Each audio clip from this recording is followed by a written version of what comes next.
gonna need a bigger boat. You came back. You came back for the Scotty Don't X Show, episode 21. Well, if your brain's connected to your ears and you're laying down on railroad tracks, it's time for the Earworm Express. Choo-choo! And finally, we are down to the bottom of my list for wacky activities, collections, and things to do outside when you can't afford a gaming computer. How about knife throwing? The practice and art of throwing knives at targets. Self-explanatory item explains itself. My actual preference is for axe throwing. Lots of fun, and you can get some whoop and heft on a good throw. You can think of it as a stress relief, an actual axe throwing range. They have nice targets that are painted on wood. Use those. How about collecting pet rocks?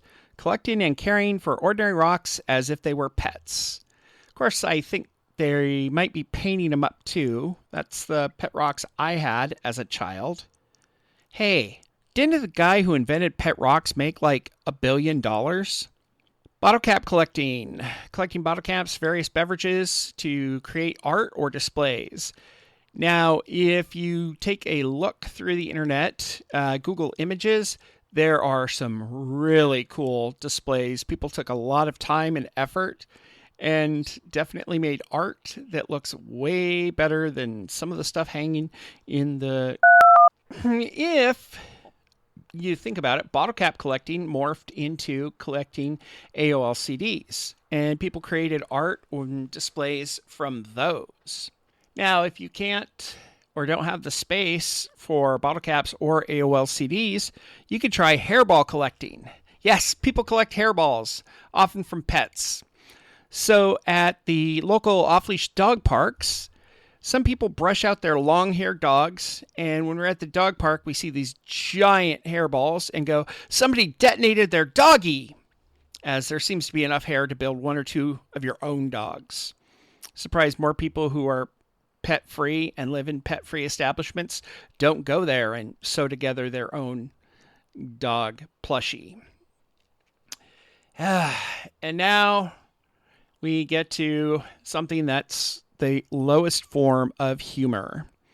Competitive punning. Engaging in pun-offs and competitions. I did try and start a pun-hating club, but it just felt like punishment. This one I thought was just a race involving rolling cheese wheel down a hill. It's a quirky tradition held annually somewhere in England. Participants race down a steep hill chasing a wheel of cheese. It's a wild and wacky spectacle that attracts people from all over the world. And yet, I don't see any of my Facebook reels. Come on, people. Start posting this stuff. Extreme croquet. Playing croquet in extreme conditions like on ice or in a desert. So I got to imagine the tagline for this one is, visit wild and exciting places and play with your big balls while stroking your wooden hammer. And finally, competitive eating.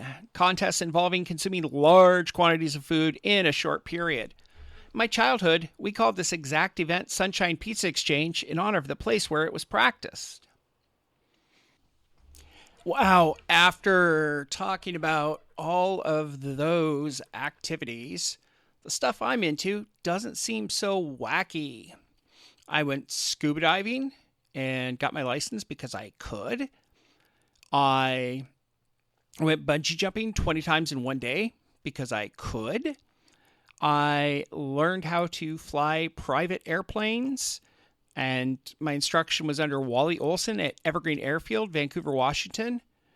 Mad props and love to him and the Evergreen Airfield.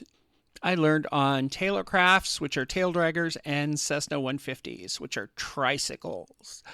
Don't get me started about the people who had bumper stickers that said trikes are for kids and tail draggers are for those who can't walk. Let's see, also for fun, giggles, and community service, I did get certified for FEMA's Community Emergency Response Team out of Clackamas in Oregon.